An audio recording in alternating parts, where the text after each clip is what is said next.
बार आपके बीच में दामन फैला के खड़ा हूं। कल राहुल गांधी जी यहां आकर के आपके बीच में बात करके गए और राहुल जी से कई बार व्यक्तिगत बातचीत में भी उन्होंने मुझसे एक बार पूछा कि इमरान, आप माइनॉरिटी डिपार्टमेंट के नेशनल चेयरपर्सन हैं, बताइए अकलियतों के लिए मुल्क में सबसे जरूरी काम कौन सा है। तो मैंने उनसे एक बात कही कि सर, इस सरकार ने बहुत प्लान करके जो छोटे छोटे उद्योग थे, कल कारखाने थे, उनको बर्बाद करने की साजिश की है। चाहे वो बुनकरों का काम हो, चाहे वो सहारनपुर का लकड़ी का काम हो, अलीगढ़ का ताले का काम हो, मुरादाबाद के पीतल का काम हो, जहां आपके हाथों में हुनर था और जहां आपको हुकूमतों के आगे हाथ नहीं फैलाना पड़ता था, आप अपने पसीने की कमाई से अपने बच्चों के लिए रोटी कमाते थे, उन तमाम उद्योगों को साजिश करके बर्बाद करने का काम किया है मौजूदा सरकार ने। तो मैंने कहा, जिस दिन सरकार बनती है सबसे पहला काम करना है कि राज्य में, सूबों में जो जिन जिन जिलों में बुनकर साथी रहते हैं उनके लिए हमें एक पॉलिसी बनानी पड़ेगी। जैसे यूपीए ने सब्सिडी दी थी, वैसे स्टेट लेवल पर भी सब्सिडी देनी पड़ेगी। तो राहुल जी ने मुझसे वादा किया कि इमरान, बिहार का चुनाव आ रहा है, महागठबंधन की सरकार बनने जा रही है, सरकार बनने दो, मुझे एक रोड मैप बना के दो, बुनकर के साथियों से मिलो, बुनकर जो हमारे साथी हैं उनसे बातचीत करो और उसके बाद वो पॉलिसी बना के मुझे दो। मैं कोशिश करूंगा कि सरकार बनी तो उस पॉलिसी को लागू कराया जाए। सरकार कैसे बनेगी? सरकार तब बनेगी जब आप अपना एक एक वोट लेकर के भागलपुर वालों निकलोगे और हाथ छाप का बटन दबा करके भाई अजीत शर्मा जी को जिता करके असेंबली पहुंचाओगे। ईवीएम में किस नंबर पे है? मतलब पहले से ही एक नंबर पे है। अब जब पहले से ही एक नंबर पर है, मतलब ऊपर वाले ने पहले से ही एक नंबर पर रख दिया है, तो जब पहले से ईवीएम में रख दिया है तो गिनती में तो फिर एक नंबर पे रहना ही है और इसकी सबसे ज्यादा हिफाजत करनी है। ये जो लुटेरे घूम रहे हैं ना ऑटो के, ये सबसे पहले ईवीएम मशीन पे ही डाका डालते हैं, इसलिए इसकी हिफाजत जान से बढ़ के करनी है। इन लुटेरों को लूटने नहीं देना है और इनके छाती पे खड़े होकर नारा लगाना है कि ओ चोर, ओ चोर, ओ चोर।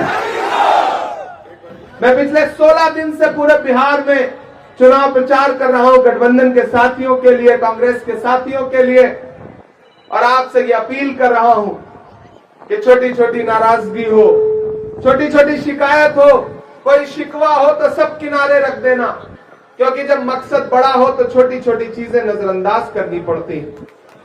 फुटबॉल के मैच में हर आदमी गोल नहीं करता है, पास देना पड़ता है, गोल कोई एक आदमी ही करता है। अजीत शर्मा जी को मौका दिया है पार्टी ने। और एक बात याद रखना साथियों, सारी चीजें एक तरफ, बस एक बात जहन में रहे कि जब मुल्क में नफरतें उफान पर थी, हमारा लिबास देख करके, हमारा चेहरा देख करके नफरत वाली ताकतों ने वो माहौल बना दिया था कि कौन से चौराहे पे कौन सी भीड़ क्या नफरत का काम कर दे, कुछ पता नहीं।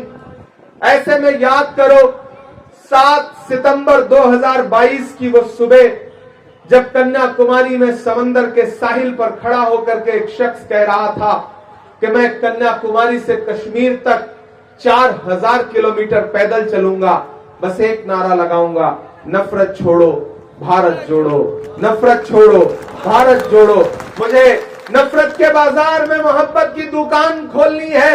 मैं चला हूं उस शख्स के साथ, भाई अजीत शर्मा जी चले हैं उस शख्स के साथ, आपके परवेज भाई चले हैं उस शख्स के साथ। जब मैं राहुल गांधी के साथ पैदल चलता था तो मुझसे मीडिया के साथी कहते थे कि इमरान साहब, आप सांसद बाद में हैं, शायर पहले हैं, आप राहुल गांधी के कंधे से कंधा मिलाकर चल रहे हैं, बताइए क्या कहिएगा।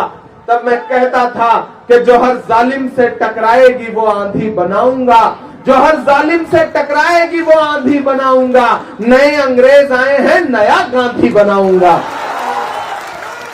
वो नया गांधी जो इस मुल्क में आपकी इज्जतों की हिफाजत के लिए नफरतों के खिलाफ लड़ रहा है, उसका नाम राहुल गांधी है। तो भागलपुर वालों, आप तो इस बात पर ईमान रखते हो ना कि मजदूर का पसीना सूखने से पहले उसकी मजदूरी उसे दे दी जाए। रखते हो ना इस बात पर ईमान?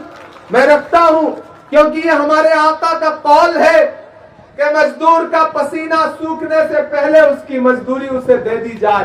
तो भागलपुर वालों, मैंने देखा है राहुल गांधी के पैर के छाले, मैंने देखे हैं राहुल गांधी के माथे का बहता हुआ पसीना। मैं आप सबसे राहुल गांधी की मजदूरी मांगने के लिए आया हूं, और वो मजदूरी ये है कि राहुल गांधी ने अजीत शर्मा जी को नुमाइंदा बना करके आपके बीच में भेजा है। 11 तारीख को घरों से बाहर निकलिए, हाथ के पंजे के सामने वाला एक एक बटन दबा करके भाई अजीत शर्मा को फिर से असेंबली पहुंचाने का काम करिए। मैं आपका इमरान प्रतापगढ़ी हूं, पूरे मुल्क में आपकी आवाज बन करके बोलता हूं, चाहे वो संसद की सीढ़ियां हो या हिंदुस्तान की सड़कें हो। मैं झुका नहीं, मैं डरा नहीं, कहीं छुप छुपा के खड़ा नहीं। जो डटे हुए हैं महाज पर, मुझे उन सफों में तलाश कर। बोल रहा हूं मैं, लड़ रहा हूं मैं, हाकिम की आंख से आंख मिला करके लगातार बाबा से बुलंद बोल रहा हूं। भागलपुर वालों, पिछली बार भी आपके बीच में आया था 5 साल पहले, मुझे याद है। अजीत शर्मा जी के प्रचार में शायद वो आखिरी दिन था कैंपेन का, और आज फिर आपके बीच में हाजिर हुआ हूं ये कहने के लिए कि मेरे भाई, फिर लड़ाई उसी मकाम पर खड़ी है। मैं पूरे बिहार का दौरा करता हुआ यहां पहुंचा हूं पिछले 16 दिनों में। पूरे बिहार की अलग अलग विधानसभाओं से होता हुआ यहां पहुंचा हूं, और यहां पहुंच के आपको जिम्मेदारी से बता रहा हूं कि आने वाली 14 तारीख को बिहार में महागठबंधन की सरकार बनने जा रही है। पहले फेज का चुनाव खत्म हो चुका है। भाजपा और उनके दोस्तों के चेहरे पर हवाइयां उड़ रही हैं। ये टीवी चैनल वाले आपको कुछ भी दिखाएं, लेकिन जमीनी सच्चाई वही है जो इमरान प्रतापगढ़ी बता रहा है। ये दिल्ली में अपने एसी कमरे में बैठे हुए एंकर बिहार के चुनाव को आपको नहीं समझा पाएंगे। बिहार वो बिहार है जो उड़ती हुई चिड़िया के पर पहचानता है। अगर दिल्ली में बैठे हुए गुजरात के व्यापारियों को यह लगता है कि वो बिहार को अपने हिसाब से चलाएंगे, रिमोट से चलाएंगे, तो उन्हें बताने का वक्त आ गया है कि बिहार को गुजरात के व्यापारी नहीं बल्कि बिहारी चलाएंगे। ये चुनाव बहुत जरूरी चुनाव है।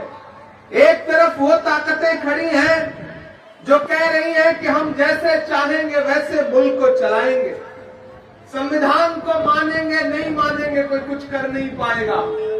एक तरफ वो ताकतें खड़ी हैं जो कह रही हैं कि हम अपनी मर्जी से डॉक्टर बाबा साहब अम्बेडकर के संविधान में अमेंडमेंट करते रहेंगे, और एक तरफ राहुल गांधी नाम की वो ताकत खड़ी है जो ये कह रही है कि नहीं, मुल्क संविधान से चलेगा, जमहूरियत से चलेगा, किसी की तानाशाही से नहीं चलेगा। इसलिए कह रहा हूं, महागठबंधन आएगा तो नौकरियां मिलेंगी, महागठबंधन आएगा तो मेरी माँ बहनों आपके अकाउंट में 14 जनवरी से पहले 2 महीने के अंदर एक एक औरत के अकाउंट में 30,000 रुपया देने का काम करेगा महागठबंधन। माई बहन मान योजना, 200 यूनिट बिजली फ्री। और यहां भागलपुर में खड़ा होकर के आपसे एक वादा करता हूं अजीत भाई, और ये काम हम दोनों को मिलकर करना है कि बुनकरों के लिए बिजली में स्पेशल सब्सिडी के लिए काम करना है।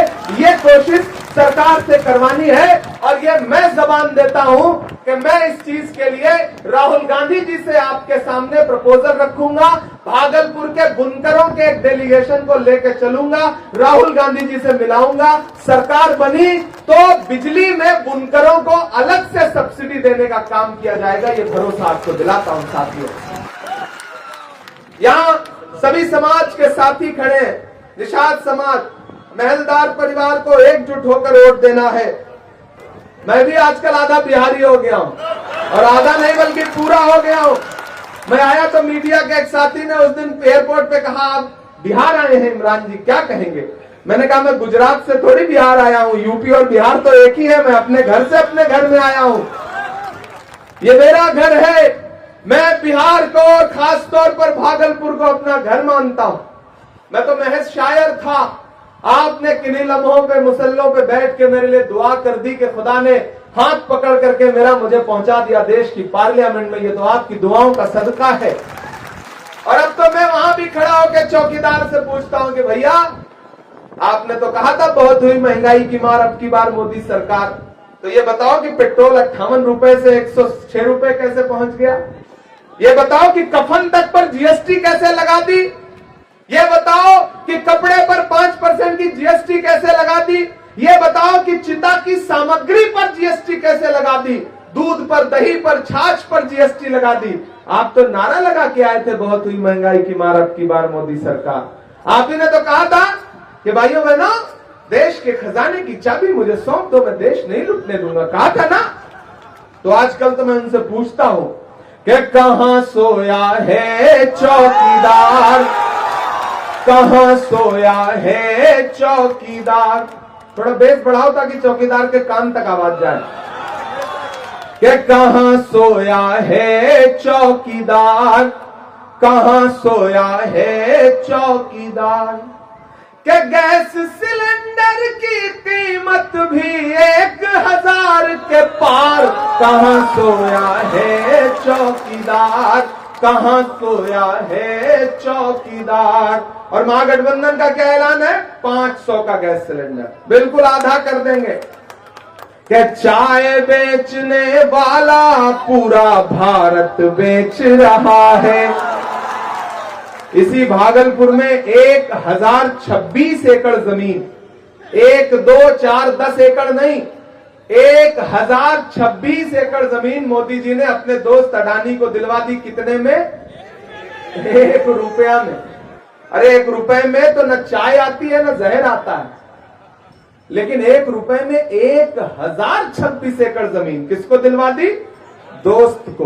तब इमरान ये पंक्तियां पढ़ता है कि चाय बेचने वाला पूरा भारत बेच रहा है, इसी काम में हासिल उसे महारत बेच रहा है। कि रेल बिक गई, तेल बिक गया, बिका हवाई अड्डा।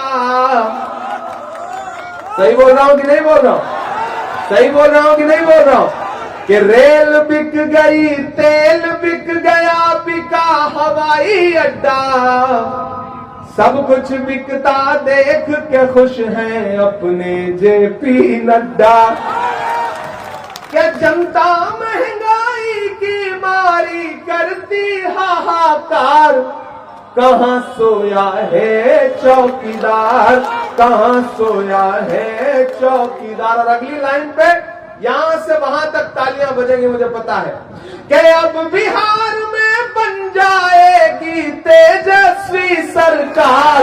कहां सोया है चौकीदार, कहां सोया है चौकीदार। उठाइए अपना एक एक हाथ, दिलाइए मुझे भरोसा कि 11 तारीख को एक एक वोट लेकर के जाएंगे। हाथ छाप का बटन दबाएंगे, बस एक नारा लगाएंगे, चुपचाप चुपचाप चुपचाप